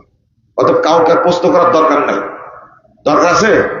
আমি আবার পাপ করেছি, আমি আবার জেনা করেছি, আমি আবার সুদ খেয়েছি, আমি আবার ঘুষ খেয়েছি, এটা বলার দরকার আছে? আজকে শুনে নিলেন, মানে আপনি এখনো শয়তানের সাথে পেরে ওঠেননি। ক্লিয়ার? আপনি শয়তানকে দুর্বল করতে পারেননি। একটা দোয়া পড়ে নেবেন, মুখস্থ করে নেবেন। আউযু বিল্লাহিল আযীম পড়েন, ওয়াবিওয়াজহিল কারীম ওয়া সুলতানিহিল কদীম মিনাশ শাইতানির রাজীম। এই দোয়াটার ফজিলত বলতে গেলে হাসি লাগে আমার। রাসূল সাল্লাল্লাহু আলাইহি ওয়াসাল্লাম বলেছেন, ক্বালা শাইতান, পুরো বান্দা এই দোয়া পড়লেই শয়তান বলতে থাকে, হাফিজা মিন্নি সাইরাল ইয়াম। হায় হায় হায়, এই দোয়া পড়ার কারণে আমার ফিতনা থেকে, কুমন্ত্রণা থেকে তাকে 24 ঘন্টা নিরাপত্তা দেওয়া হয়েছে। অবস্থা আছে কারো? হ্যাঁ, সবসময় বলবেন আপনি, কোনো সমস্যা নাই। বলেন তো আবার, আউযু বিল্লাহিল আযীম ওয়া বিওয়াজহিল কারীম ওয়া সুলতানিহিল কদীম মিনাশ শাইতানির রাজীম। মনে থাকবে? এটা পড়বেন শয়তান নিরাশ করার জন্য। এবার আসেন, যদি পাপটা হয় হাক্কুল ইবাদ, হাক্কুল্লাহ, সালাত পড়েনি মাফ করবেন আল্লাহ, কে মাফ করবেন? আল্লাহ। সিয়াম পালন করেন মাফ করবেন কে? আল্লাহ। যাকাত দেননি মাফ করবেন কে? না, যাকাতটা কিন্তু জড়িত গরিবের সাথে। ওয়াফি আমওয়ালিহিম হাক্কুল লিসাইলি ওয়াল মাহরুম। হজ আপনি করেননি মাফ করবেন কে? আল্লাহ। আল্লাহর সাথে জড়িত হাক্কুল্লাহ, হাক্কুল ইবাদ। তার কাকে গালি দিয়েছেন, কাকে চড় মেরেছেন, ওই রিকশাওয়ালাকে ফাঁকি দিয়েছেন, ওই দোকানদারকে ফাঁকি দিয়েছেন, হয়নি এরকম? অমুকের কাছ থেকে টাকা নিয়েছেন, দেননি, হাক্কুল ইবাদ। তার কাছেই ক্ষমা নেবেন, তাকে পাচ্ছেন না, তাকে পাচ্ছেন না, কি করবেন? একজন ব্যক্তির কাছে 10,000 টাকা আপনি নিয়েছেন বহুদিন আগে, লোকটাকে খুঁজে পাচ্ছেন না, অনেকে প্রশ্ন করে, কি করবেন? এই 10,000 টাকা আগে ফেরত দিতে হবে। তাকে পাচ্ছেন না, মসজিদে দান করে দিবেন, এতিমখানায় দিবেন। আর যদি আপনি হারাম টাকা কামাই করে থাকেন, একজন ডাক্তার বলছেন আমি হারাম টাকা দিয়ে ঢাকা শহরে 4টা ফ্ল্যাট কিনেছি, কয়টা? কি করব সেটা বলেন? এই ফ্ল্যাট বিক্রি করে সব জনকল্যাণে ব্যয় করতে হবে। বুঝেন না কথা? এরপরে তওবা। এরপরে কি? আপনারা বলেন একটা কথা, হারাম থাকলে দোয়া কবুল হয় না, কেউ তার জন্য দোয়াও করতে পারবে না, তাহলে উপায় কি? যদি বুঝতে পারেন কেউ হারাম খায়, সুদ খায়, ঘুষ খায়, বুঝেন না কথা, তার জন্য দোয়া করা যাবে না। এতটুকু করা যাবে, আল্লাহ তুমি তাকে হেদায়েত দান করো। কিন্তু অসুস্থ হলে বলা যাবে না আল্লাহ তুমি তাকে সুস্থতা দান করো, তাকে নেক হায়াত দান করো, এগুলো বলা যাবে না। কিন্তু একটা কথা বলা যাবে, আল্লাহ তুমি তাকে কি হেদায়েত দান করো। কি করবেন তাহলে? 2টা প্রশ্নের উত্তর একবারে শুনে নেন। আল্লাহ রাসূল সাল্লাল্লাহু আলাইহি ওয়াসাল্লাম বলেছেন, ফাইন তাবা ওয়া নাযাআ ওয়াস্তাগফারা সুকিলা কলবুহু। সুবহানাল্লাহি ওয়া বিহামদিহি। পাপ করেছে, পাপ থেকে ফিরে আসবে। 2, ওয়া নাযাআ, পাপের সাথে সম্পর্ক ছিন্ন করবে, কাটা। বুঝেছেন কথা? ওয়া নাযাআ ওয়াস্তাগফারা, এবার আল্লাহকে বলবে আল্লাহ তুমি আমাকে ক্ষমা করো, আমি মাফ চাই। এইটা বললে সুকিলা কলবু, সাথে সাথে আল্লাহ সব পাপকে ক্ষমা করে দিয়ে তার অন্তরটাকে স্বচ্ছ করে দেবেন। আপনি পাপ করেছেন 80 বছর যাবত, আল্লাহ ক্ষমা করবেন 1 সেকেন্ডের আগে, কিন্তু তওবার শর্ত পূরণ করে আসতে, বুঝেন না মনে, তাই না? এখন আপনাদের কাছে একটা প্রশ্ন জেগে আছে, যে এইটা একটু বলে দেন যে তওবা কবুল হলো কিনা বুঝবো কি করে, তাই না? বলবো?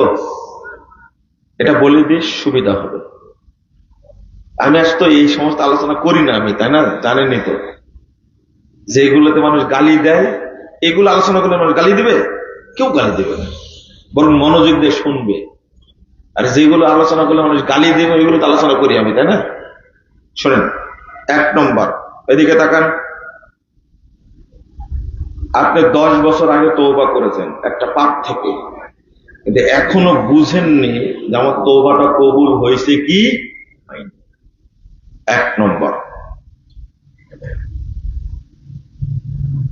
তওবা করার পরে আপনার ভিতরে পরিবর্তন আসছে। কি আসছে? পরিবর্তন আসছে। কি আসছে? পরিবর্তন। যেমন হজ করতে গেছিলেন, আগে যেমন ছিলেন তার চেয়ে কি পরিবর্তন আসছে। আল্লাহ রাসূল সাল্লাল্লাহু আলাইহি ওয়াসাল্লাম বলছেন, সাতালকাউনা বাদি রাব্বাকুম ওয়া ইয়াসআলুকুম আন আমালিকুম ফালা তারজিউ বাদি দুল্লালা। আরাফার মাঠে দাঁড়িয়ে আল্লাহ রাসূল বলছেন, এই শোনো, তোমরা অচিরেই তোমাদের রবের সাথে সাক্ষাৎ করবে, তোমাদেরকে আল্লাহ প্রশ্ন করবেন, অতএব আর খারাপ হয়ে যেও, লা তারজিউ বাদি দুল্লালা, আর খারাপ পথে যেও না। তো চেঞ্জ আসতে হবে। কি আসতে হবে? চেঞ্জ আসতে হবে। চেঞ্জ এসে গেছে। হজ করে আসার পরে দেখছেন লোকটার জীবনটা কি হয়ে গেছে, পরিবর্তন। অনেকে বলেন না, আরে কি ছিল আজকে কি হয়ে গেছে, তাই না? একে দেখলে কি বোঝা যায় এই এলাকার সবচেয়ে বড় সন্ত্রাসী ত্রাস ছিল, আর আজকে এমন পরেজগার হয়েছে মসজিদ থেকে বের হয় না, বলে না? 1 নম্বর, এদিকে থামেন। 1 নম্বর, চেঞ্জ আসতে হবে। কি চেঞ্জ আসলে বুঝবেন মনে আস্তে আস্তে কি হচ্ছে। 2, আমল করার আগ্রহ তৈরি হবে। কি হবে? দ্বীনি কাজ করার আগ্রহ তৈরি হবে, মনে থাকবে। 3, দ্বীনি কাজ করে তৃপ্তি পাওয়া যাবে। শোনেন, আগ্রহ আর তৃপ্তি এক জিনিস না। কোরআন তেলাওয়াত করতে থাকে তো করতেই থাকেন, ছাড়তে ভালো লাগে না।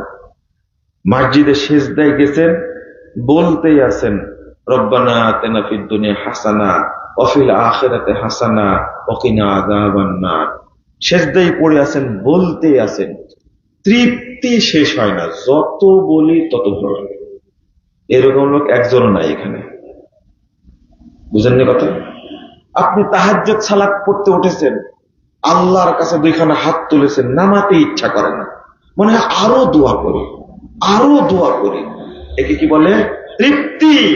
এটাই হলো হালাওয়াতুল ঈমান, ঈমানের স্বাদ আপনি পেয়ে গেছেন। তাহলে প্রথমটা কি বললাম? চেঞ্জ হওয়া। কি হওয়া? চেঞ্জ। 2 নম্বর, আগ্রহ তৈরি হওয়া। কি তৈরি হওয়া? আগ্রহ। আজান হতে যাচ্ছে, আমি রেডি হই, এখনই জোহরের আজান হবে, আমি আজান হওয়ার আগেই ওযু করব, আজান হওয়ার আগেই মসজিদে যাব। বুঝেননি কথা? রমাদান মাস আসছে, আমি রেডি হই, এটা রেডি হওয়া। বুঝেননি মনে, তাই না? আপনার মনের মধ্যে আসবে, এটা হলো আগ্রহ। আরে মসজিদে গেলেই তো আল্লাহ আমার পাপ ক্ষমা করে দেবেন। রাসূল সাল্লাল্লাহু আলাইহি ওয়াসাল্লাম বলছেন, যে ব্যক্তি মসজিদে যায় গুটি গুটি পায়ে, আল্লাহ তার কোনো পাপ লেখেন না। আলা আদুল্লুকুম মা ইয়ামহুল্লাহু বিহিল খাতায়া ওয়া ইয়ারফাউদ দারাজাত। 51 নম্বর হাদিস তিরমিজির মধ্যে এসেছে, আমি কি তোমাদেরকে বলে দেব কি জন্য আল্লাহ সব পাপ ক্ষমা করে দিবেন আর তোমাদের মর্যাদা আল্লাহ বৃদ্ধি করে দিবেন? 1 নম্বর, ইসবাকুল উযু আলাল মাকারিহ, কষ্ট সত্ত্বেও যে ওযু করে আল্লাহ তার সব পাপ ক্ষমা করে দেন। দুই, কাসরাতুল খুতা ইলাল মাসাজিদ, যে মসজিদে হেঁটে হেঁটে গুটি গুটি পায়ে যায় আল্লাহ তার সব পাপ ক্ষমা করে দেন। ওয়ান্তাজারুস সালাহ বাদাস সালাহ, এক সালাতের পরে যে আরেক সালাতের অপেক্ষায় থাকে আল্লাহ তার পাপ ক্ষমা করে দেন।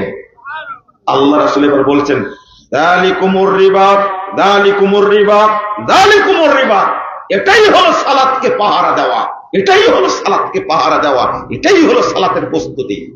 মানে কি বুঝলেন? আপনি ভিতরে আগ্রহ তৈরি হয়েছে, না শাবান মাস যাচ্ছে, আমাকে একটু সিয়াম পালন করতে হবে, আগ্রহ এটা, বুঝলেন? আগে থেকে রেডি, বলছেন আমি শাবানের 5-6টা সিয়াম পালন করবো, রমাদান আসছে, আগে থেকে রেডি রেডি হয়েছেন। রমাদানে কোরআন তেলাওয়াত করা লাগবে হাফেজদের, শাবান মাস কোরআন তেলাওয়াত দৌড়াচ্ছে, কারণ আমাকে তারাবি পড়া লাগবে, বুঝেননি কথা? প্রস্তুতি, আগ্রহ। তাহলে তৃপ্তি এক জিনিস, আগ্রহ এক জিনিস, বুঝা গেছে? আপনি একবার কোরআন খতম দিলেন, দেওয়ার পর বলছেন না আমি আবার রমজান মাস আবার কোরআন খতম দিই, পড়তেই ভালো লাগে, পড়তেই ভালো লাগে, দান করতে ভালো লাগে, দরিদ্র মানুষকে টাকা দিতে ভালো লাগে, এতিম দেখলে অন্তরটা গলে যায়, আগ্রহ, তৃপ্তি, বুঝতে পারছেন তো? নিজে না খেয়ে মানুষকে খাওয়াতে ইচ্ছা করে, এটা কি তৃপ্তি? বহু মানুষ আছে নিজে খায় না, মানুষকে দিয়ে দেয়। আর এর মধ্যে যে কত, এর মধ্যে যে কি পরিমাণ নেকি, আপনি না খেয়ে একজন দরিদ্র মানুষকে দিবেন, আল্লাহ আপনার পাপ যতই লেখে থাকুক আল্লাহ সব পাপ ক্ষমা করে দেবেন। এমন একটা হাদিস আছে, ওইদিকে যাচ্ছে না। আর একটা গুরুত্বপূর্ণ জিনিস, 4 নম্বর বললাম না, 4 নম্বরটা আপনি জানতে পারবেন কিন্তু অন্যরা জানতে, হাত্তা ইয়াসমা কওলাল মালাইকা আল্লা তাখাফু ওয়ালা তাহজানু ওয়া আবশিরু বিল জান্নাহ। এই 3টা হওয়ার পরও আপনি ফাইনাল বুঝেননি আমার তওবাটা কবুল হয়েছে কি হয়নি। কিন্তু যখন মৃত্যুর সময় কানে যখন ফেরেশতারা এসে বলবে, এই ভয় করো না, চিন্তা করো না, জান্নাতের সুসংবাদ গ্রহণ করো, তখন আপনি ফাইনাল হয়ে গেলেন, আমার তওবা কবুল হয়েছে। এবার বোঝা গেছে? তাহলে তওবা হলো কিনা তারও জানার লক্ষণ কয়টা? কয়টা মনে থাকবে? 4টা মনে করে রাখবেন, তৃপ্তি পাওয়া যাবে। মৃত্যুর সময় লক্ষ ফেরেশতা এসে আল্লাহর পক্ষ থেকে আপনাকে সুসংবাদ জানালো না? তারা কেন আগে পাঠায় বলেন তো দেখি? মজার ব্যাপার, এই লোকটার কাছে এত মানুষ পাঠাই কেন, এত ফেরেশতা পাঠাই কেন? আর বলছে ভয় করো না, কিন্তু কোনো চিন্তা করো না, নাহনু আউলিয়াকুম ফিদ দুনিয়া ওয়া ফিল আখিরাহ ওয়া লাকুম মা তাশতাহি ফি আনফুসিকুম ওয়া লাকুম ফিহা মা তাদদাউন। তারা এসে বলে, আরে তোমাদের সাথে আমরা দুনিয়াতেও আছি, পরকালেও থাকবো। তারা বলছে, ফেরেশতারা বলছে তাকে, কারণটা কি জানেন? তার আত্মাটা নেওয়ার জন্য আসবে মালাকুল মাউত, কে? তাকে দেখে ভয় করার কিছু নাই, সাহস দিচ্ছে, ভয় যেন না পেয়ে যায়। খেয়াল করেননি আপনারা? কিন্তু মালাকুল মাউত এসে কি বলবে? কত ভাগ্যবান ব্যক্তি আপনি, ইয়া আইয়াতুহান নাফসুল মুতমাইন্নাহ ইরজিই ইলা রাব্বিক রাদিয়াতাম মারদিয়া ফাদখুলি ফি ইবাদি ওয়াদখুলি জান্নাতি। মালাকুল মাউত আরো সহজ কথা, বেরিয়ে আসো তোমার রবের দিকে আনন্দ চিত্তে, উৎফুল্ল চিত্তে, ফাদখুলি ফি ইবাদি, তুমি আমার বান্দাদের মধ্যে ঢুকে যাও, ওয়াদখুলি জান্নাতি, আমার জান্নাতে চলে যাও। এটা হলো ফাইনাল। তখন যে কাউকে বলে যাওয়া যাবে না, শোনো ফাতেমা, শোনো, ওয়াইফকে ডেকে বলবে আল্লাহ আমাকে কবুল করেছেন, এইটা বলে যেতে পারলে যে কতই ভালো হতো। কিন্তু কবরে বলবে, কোথায় বলবে? কবরে। ফাইনাল হয়ে তো সূরা ইয়াসিনে পড়েননি? বলবে তাহলে আমাকে ছেড়ে দাও, একটু বাড়িতে গিয়ে বলে আসি আমি কবরে কি করেছি, এ গ্রেড পেয়েছি। জিপিএ 5 পেয়েছি। কেউ যদি জিপিএ 5 পায়, সন্তান সবার আগে জানানোর চেষ্টা করে কাকে? বাবা মাকে। আম্মু আমি জিপিএ 5 পেয়েছি। ঠিক কবরে যখন পাশ করবে সে বলবে তাহলে আমাকে ছেড়ে দাও, একটু বাড়ি থেকে ঘুরে আসি। বুঝেন না? ঘুরে আসি। আল্লাহ আমাকে সম্মান দান করেছে, আল্লাহ আমাকে ইজ্জত দান করেছে, আল্লাহ আমাকে জান্নাতে ঢুকাইছে, বলবে। কিন্তু আসতে দেবে কি? না। এটা হলো তওবার ফল। মনে থাকবে তো? আল্লাহ আমাদের সকলকে কবুল করে নিন, আমিন। আল্লাহ রাব্বুল আলামিন আমাদের সকলকে জান্নাতুল ফেরদাউসের মেহমান হিসেবে কবুল করে নিন। যেগুলো শুনলাম সেইগুলো যেন আমল করার তৌফিক দান করেন, আমিন। জাযাকুমুল্লাহ খায়রান। শেখ, তাহলে শেষ করি এখন, আমাদের অনেক টাইম নিয়েছি। প্রশ্ন আছে? এত রাত্রিতে শেখ বসে আছেন, খুব কষ্ট হচ্ছে। কয়দিন যাবত যা আছে আল্লাহ ভালো জানে। জাযাকুমুল্লাহ খায়রান ওয়া বারাকাল্লাহু ফিকুম। আমি আপনাদের অনেক গালিগালাজ করেছি। কি হলো এটা?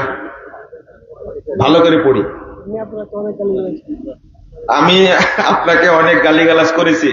আমি নিজের ভুল বুঝতে পেরে সালাফি আকীদা গ্রহণ করতে চাই। কি কি করতে হবে? আল্লাহ তাকে কবুল করেছেন, বলেন আলহামদুলিল্লাহ। তাও কয় বছর যাবত গালিগালাজ করতে, আমাকে ক্ষমা করিয়েন, লিখছেন এটা। এই গালিগালাজে পাপ হয় না? পাপ হয়। কত জনই না কত গালিগালাজ করে, তাই না? আপনি রাসূল সাল্লাল্লাহু আলাইহি ওয়াসাল্লামের তরিকায় সালাত আদায় করবেন।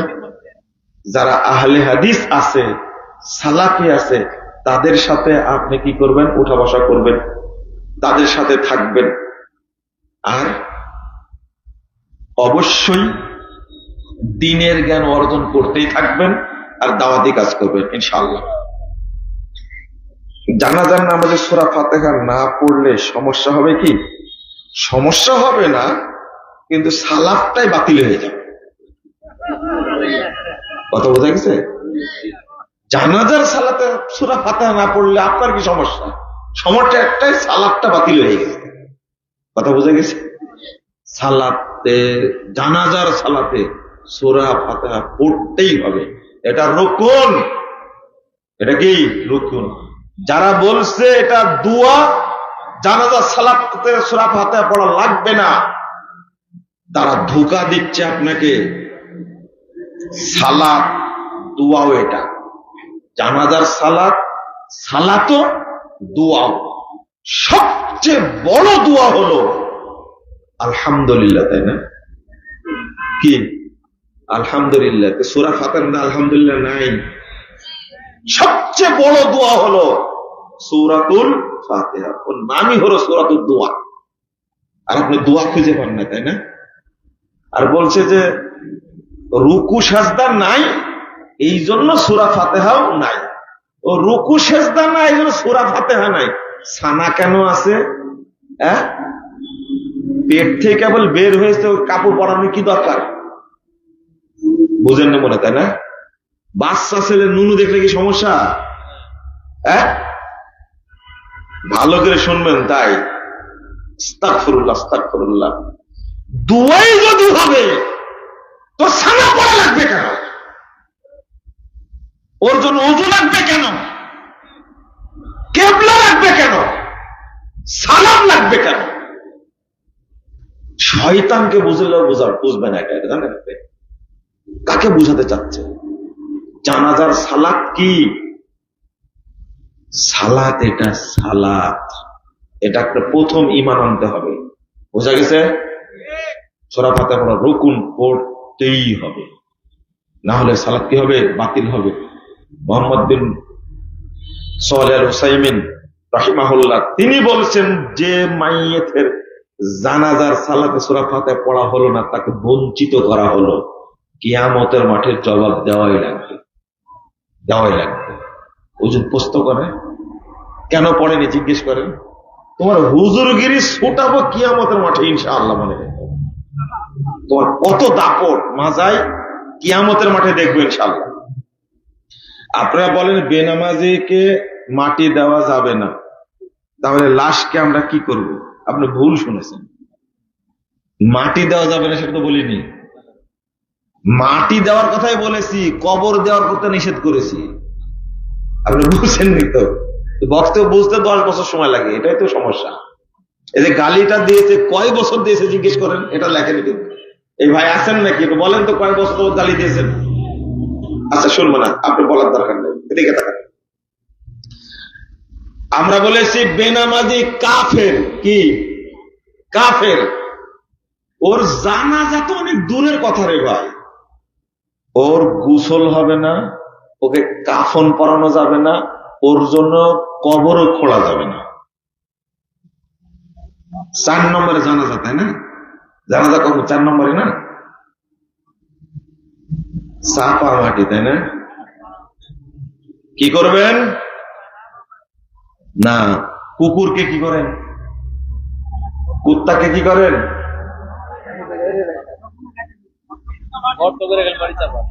হলো না?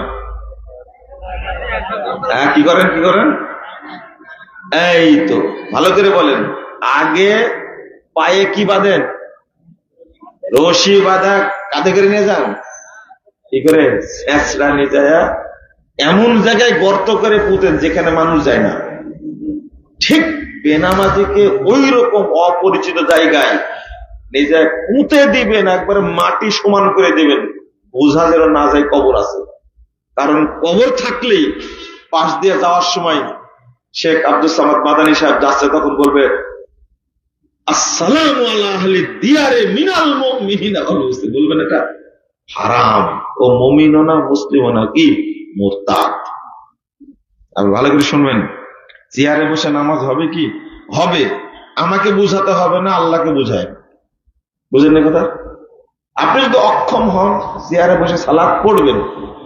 কেন যেন বুঝি না, আগের মানুষ বুড়াও হয়নি, পায়ে সমস্যাও ছিল না, মাজাও সমস্যা ছিল না, এই জন্য মসজিদে চেয়ারও ছিল না। আর এখনকার মানুষ বুড়া হচ্ছে, মাজায় ব্যথা হচ্ছে, পায়ে ব্যথা হচ্ছে, উন্নত চিকিৎসা করছে, তাও মসজিদে চেয়ারে ভর্তি। এখানে আল্লাহকে না বোঝালে কি করে বুঝবেন? কথাই বুঝতে পারেন? চেয়ারে বসে সালাত হবে, কিন্তু বোঝাতে হবে যে আমি অসুস্থ। কাকে বোঝাবেন? আমরা বোঝাতে পারবো না। বিশ্ব ইস্তেমার আখেরের দুয়ার মধ্যে অংশগ্রহণ করা যাবে কি? হারাম, হারাম, হারাম। এটা আখেরি বেদাত। বুঝা গেছে? পৃথিবীতে এত বড় বেদাত আর হবে, এটা আমার বিশ্বাস হয় না। এই জন্য আখেরি বেদাত এটা, এইটা অংশগ্রহণ করা যাবে না, এটা বেদাত। মেয়েরা হায়েজ অবস্থায় কোরআন পড়তে পারবে কি? না, পড়তে পারবে না। হায়েজ থেকে পবিত্র হওয়ার পরে পড়বে। বিশেষ করে স্পর্শ করে পড়াই যাবে না, মনে থাকবে। আর দোয়া দরুদ পড়বে, জিকির করবে অপবিত্র অবস্থায়, কোনো সমস্যা নাই। কিন্তু কোরআন স্পর্শ করে পড়তে পারবে না। কোরআন আল্লাহর কালাম, এটা বুঝেন আগে। কোরআন কি আল্লাহর কালাম না? কালাম কি বুঝেন আপনারা? আমি একজন পিয়ন, আমাকে দিয়ে অফিসে স্যারেরা সিগারেট আনায়, এতে কি আমার পাপ হবে? না, খুব নেকি হবে। এই প্রশ্ন করে, আপনি পাপের কাজে সহযোগিতা করলেন না? হ্যাঁ, বাধ্য, এটা লিখতে হতো না। যদি বলে তাহলে আমি বুঝে দেবো। সাইফুল ভাই বলেছেন বাধ্য, তো উনার কথা। ওই লোক যদি বলে আমি বাধ্য, তাহলে কত দিব আমি? শোনেন, আপনাকে দিয়ে কেউ বিড়ি নিয়ে আসতে পারাইছে? বলেন দেখুন, হায়াতে কোনোদিন পারছে? আপনাদের কারোর মধ্যে পারাইছে? থামেন। হ্যাঁ, এটা আলাদা প্রশ্ন, এটা প্রশ্নের উত্তর দিচ্ছি, থামেন, এটা দিচ্ছি। এটা শোনেন পিয়ন সাহেব, আপনাকেই বলছি, আপনি যদি নামাজি হন, আপনি যদি পরহেজগার হন, দাঁড়ি থাকে, আপনার স্যার যত বড় পণ্ডিত হোক, আপনাকে বলতেই ভয় পাবে। একে দিয়ে সিগারেট আনানো যাবে না। ও কুত্তাকে দিয়ে আনাবে, কিন্তু আপনাকে বলবে না। অথবা আপনারই আপনার তাকওয়ার কাছে আমি এই খুলে খুলে বললাম, কিছু মনে করবেন না।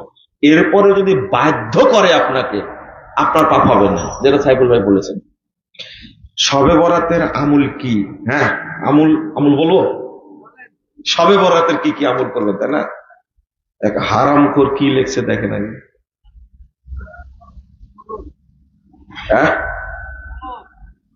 না সলুক না, চলার মতো তো করে দিতে হবে চলার জন্য, তাই না? অনেক রাত হয়ে গেছে। শবে বরাতের রাতে আমলগুলো করুন।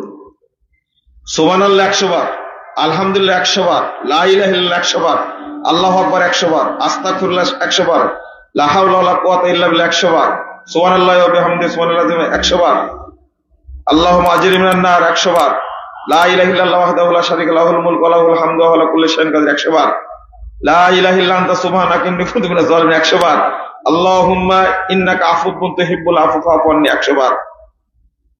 শেষে দোয়া করুন, ইনশাআল্লাহ আল্লাহ খালি হাত ফেরত দেবেন না। এই হারাম কর, তুই পাইছিস কোথায় গেল? এটা হলো ফতোয়া, বুঝতে পারলেন? এইগুলো লিখে ফেসবুকে ছেড়ে দিচ্ছে।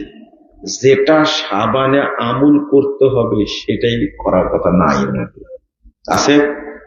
সাবানের 15 তারিখের আগ পর্যন্ত যতটা ইচ্ছা সিয়াম পালন করবেন, এটা হলো 1 নম্বর আমল, এটাই, আর কোনো আমল নাই।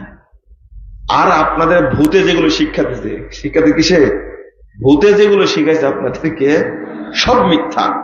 শবে বরাতের রাত্রিতে, শাবানের মধ্য শাবানের রাত্রিতে ইবাদত, দিনে সিয়াম, এটা হলো ইবলিসি আমল। কি আমল? ইবলিসি আমল। যে আমলের দলিল নাই ওই আমলের আবিষ্কারক হলো কে? ইবলিস। এই মালউন ইবলিস তৈরি করেছে। এই আমল করা যাবে না, মনে থাকবে। আর বলতে গেলাম না, ওই যে যত আমলের কথা বলা হয়, বিধবা মানুষ যদি গোসল করে অপেক্ষায় থাকে, তাহলে ওই রাত্রিতে তার স্বামীও হাজির হয়। তানাজ্জালুল মালাইকা ওয়ার রূহ, ওই রূহ অর্থ করেছে মৃত স্বামীর রূহ নাকি হাজির হয়। কত বড় বাটপার, চিন্তা করতে পারছেন? আল্লাহ এদেরকে হেদায়েত দান করুন। খবরদার, এই রাত্রিতে ইবাদতও নাই, সালাতও নাই নির্দিষ্ট। বাংলাদেশের মানুষকে এরা ধোঁকা দিচ্ছে শাবানের মাসে। এটা মুসলিমদের জন্য একটা রাতের পূজা করা, আল্লাহ এই ধরনের বিধান দেননি। সারা বছর ইবাদত করবেন, এটা বাৎসরিক বেদাত। এটা বাৎসরিক বেদাত। কেন বলছি?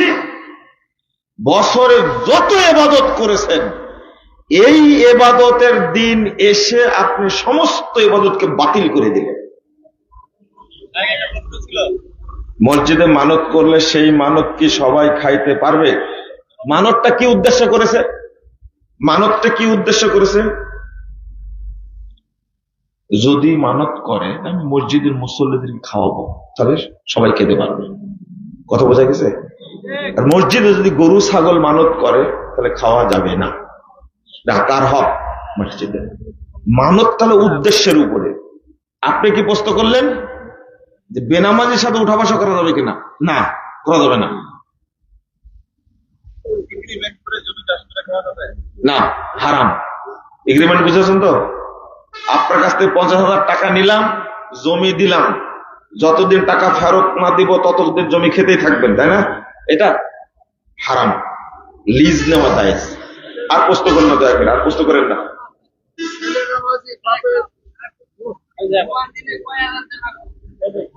একটা দিবেন,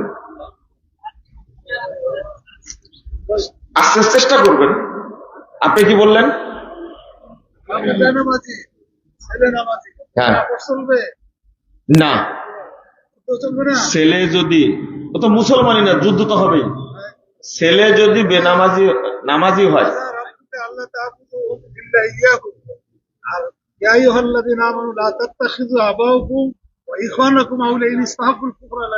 জি জি জি,